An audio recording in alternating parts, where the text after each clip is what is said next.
Monday the 14th of November, just after midnight, Kaikoura got hit by another earthquake. I didn't feel it, I didn't hear anything, I was asleep in bed. The first I knew was I got a text from my daughter saying, "Did you feel that?" And I thought, "Feel what?" So I went to go on Google, and next minute my husband rang. He was in Christchurch at the time and he felt it quite bad. He was able to tell me that Christchurch wasn't badly hit, but maybe somewhere else was. After we Googled, we found that it was Kaikoura, and it was quite badly hit. My younger sister actually lives in Kaikoura. They were renting a house that was partly falling down as it was, so I was really concerned this time.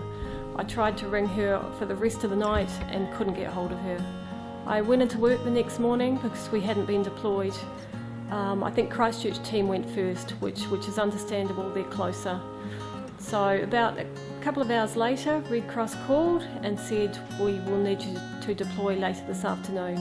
So I went home, got ready, and within hours we were on the road.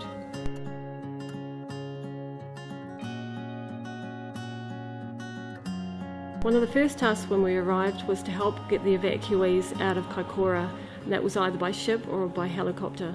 Our next job was to then do some outreach, to go door to door out to the farm areas that were worst hit and find out what they needed, if they had any urgent needs, if there were any medical needs, and help them. We had to report any needs back to our major operations centre, and they would send out welfare support to those people and get them what they needed.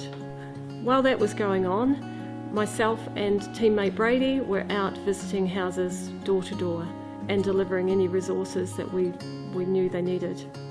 As we were driving to each house, we were able to ascertain which roads were blocked, either by trees or downed power lines, and we could report those straight back to the Emergency Operations Centre so that other agencies knew what roads were blocked and which ones were accessible.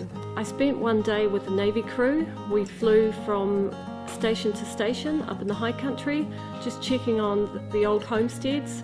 Quite a few of them had collapsed, and we needed to make sure that people were all safe and that they didn't need any medical help.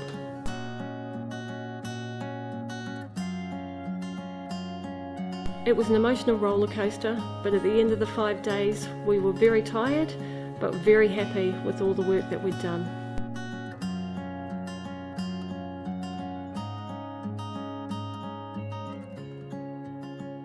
I was back at work for 2 days, and then I got a call from Red Cross again to ask me to go for a second deployment, this time as Field Operation Manager. It involved allocating resources in different directions. I had to make sure I had staff available to go out with building inspectors each day, and also staff to go and do outreach. Plus we had the Recovery Assistance Centre open at the Kaikoura school, and we needed people to staff that.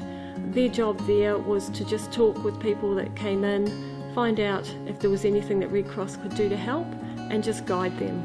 It was challenging looking after the teams, just making sure that they're all emotionally okay, making sure that if they were having problems with any type of role that I could switch them around to something else. But they were all absolutely wonderful, and I'd work with them again anytime.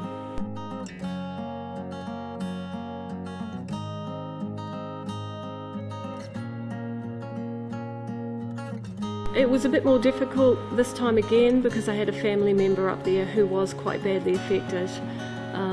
But you know, that's what we're there for. We're there to help everybody. So I just put her in with everyone else, filled in the right forms, and managed to get her help along with everybody else.